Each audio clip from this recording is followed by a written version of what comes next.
outside about there, right? That contains our base malt or our base malted barley. About 70% of a beer recipe is base malt. The other 30% are specialty malts, and they're surrounding you here. I always like to show people this. And this is C120. Isn't that cool?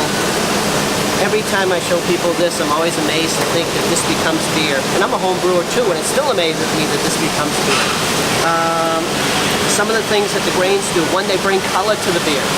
Alright, this one's called C120. It brings a reddish amber tint to the beer. It also brings great flavor to the beer, great body to the beer. So let's make beer the Smuttynose way. So from outside that tall silo, the grains come in and they run along a pipe along the floor. All the while the grains take a ride up the zigzagging pipe all the way to the ceiling. Across the ceiling and drops it into this tall device right there. That tall device is a wet mill. Now, wet mills are pretty cool. Most breweries have dry mills. All right, when you're using a dry mill, it puts a lot of dust in the work environment. Not healthy to breathe. They're messy. The wet mill's nice and clean. If you have a dry mill, you have to wait till that first vessel, the mash tun, to start pulling sugars from your grains. With a wet mill, we actually start pulling sugars in the mill itself. Now, if you're a home brewer, you know to pull sugars from your grains, you use the right temperature hot water, called mashing, right? So part of the mashing process occurs in the mill. So what happens is the grains fall into this mill. They're immediately milled, hit by a high pressure spray of 150-degree water, blows the grains apart. We're already pulling sugars. That goes down to the bottom of the mill, and now we have something the consistency of oatmeal. And home brewer, we call that stuff mash. So we have mash before we get the mash done, which is kind of cool.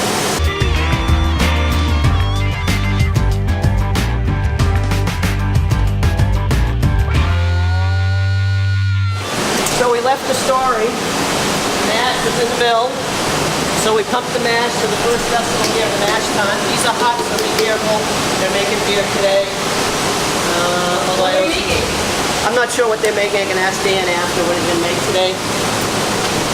This is the mash tun, and again, it's in the mash is in there for an hour, 147 degrees up to 170 degrees. All right. During that hour, what we're doing is pulling as much sugar as we can from the grains. All right. If we want to add things, we've got these little dozer things here. We open them up, close them, open the valve, so it's never open to the environment. At the end of the hour of pulling sugars, it's time to move the mash.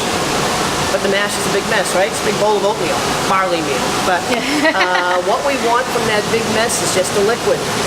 We call it wort, all right? But the problem is, it's mixed up in all those grain particles. So we got to separate the grain from the liquid. So we pump the mash to the third one.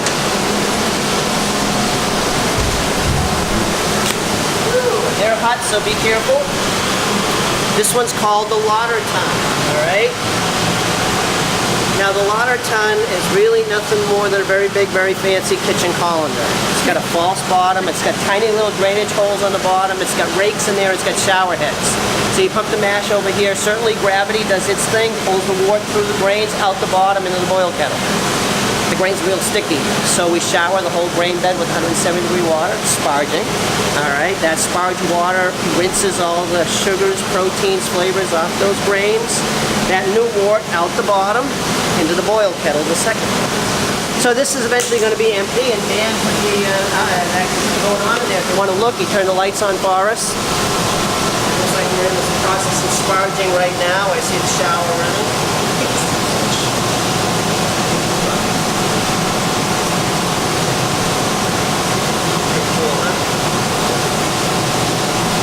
This filling up, and that's getting filled from the lauter tun.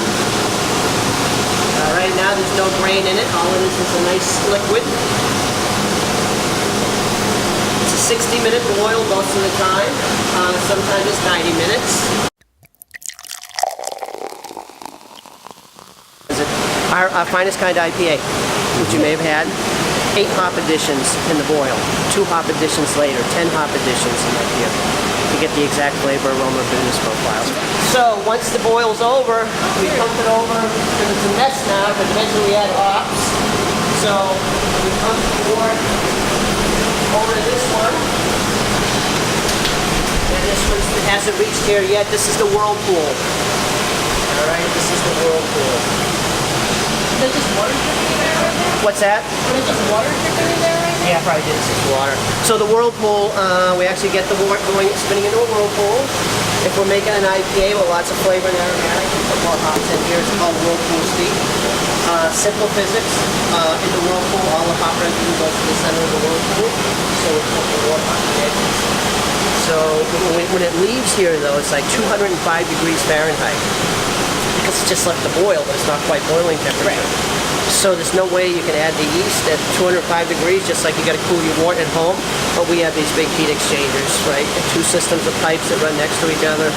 Closed systems, hot wort in, cold water in. Cooled wort out, hot water out.